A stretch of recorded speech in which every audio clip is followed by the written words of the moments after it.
ശബരിമല സ്വർണ്ണ കവർച്ച കേസിൽ അറസ്റ്റിലായ സ്മാർട്ട് ക്രിയേഷൻ സിഇഒ പങ്കജ് ഭണ്ഡാരിക്കും സ്വർണ്ണ വ്യാപാരി ഗോവർദ്ധനുമായി SIT ഇന്ന് കസ്റ്റഡി അപേക്ഷയും നൽകുന്നുണ്ട്. കൊല്ലം വിജിലൻസ് കോടതിയിലാണ് കസ്റ്റഡി അപേക്ഷ സമർപ്പിക്കുക. റിമാൻഡ് കാലാവധി കഴിയുന്നതിനെ തുടർന്ന് പത്മകുമാറിനെയും ഇന്ന് വിജിലൻസ് കോടതിയിൽ ഹാജരാക്കും.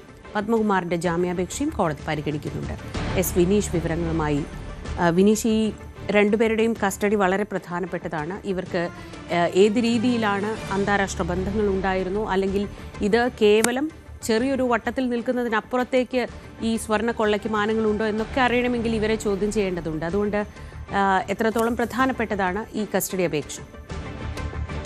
തീർച്ചയായും ശ്രീജ, കേസിൽ ദിവസങ്ങൾക്ക് മുൻപ് അറസ്റ്റിലായ സ്മാർട്ട് ക്രിയേഷൻസിന്റെ CEO പങ്കജ് ഭണ്ഡാരിയെയും ഗോവർദ്ധനെയും കൂടുതൽ ചോദ്യം ചെയ്യാനാണ് SITയുടെ നീക്കം. ഇവർക്കായി കൊല്ലം വിജിലൻസ് കോടതിയിലാണ് ഇന്ന് കസ്റ്റഡി അപേക്ഷ സമർപ്പിക്കുക.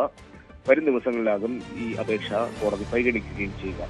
കേസുമായി ബന്ധപ്പെട്ട് ആദ്യഘട്ടത്തിൽ അന്വേഷണം വഴിതിരിച്ചുവിടാൻ ഈ പ്രതികൾ ശ്രമിച്ചിരുന്നു എന്നാണ് ഇവരുടെ അറസ്റ്റിന് ശേഷം നടത്തിയ ചോദ്യം ചെയ്യലിലാണ് സ്വർണം വേർതിരിച്ചത് സംബന്ധിച്ച നിർണായക വിവരങ്ങൾ SITക്ക് ലഭിച്ചത്.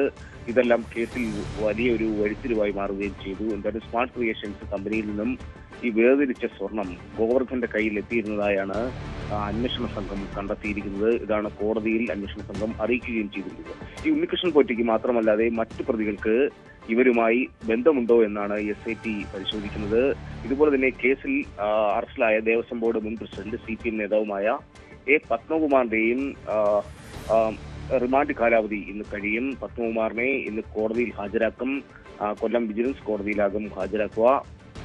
പത്മകുമാർ ജാമ്യ ഹർജി സമർപ്പിച്ചിരുന്നു, ഹൈക്കോടതിയിലടക്കം സമർപ്പിച്ചിരുന്നു. ഈ ജാമ്യമെല്ലാം തന്നെ, ഈ ഹർജികളെല്ലാം തന്നെ കോടതി നിരസിച്ച സാഹചര്യമുണ്ടായിരുന്നു. ഇന്ന് പത്മകുമാറിനെ കോടതിയിൽ ഹാജരാക്കുന്നതോടുകൂടി ജാമ്യ ഹർജിയും കൂടി കോടതി പരിഗണിക്കുമെന്നാണ് അറിയാൻ കഴിയുന്നത്. വിനീഷാണ് വിവരങ്ങൾ നൽകിയത്.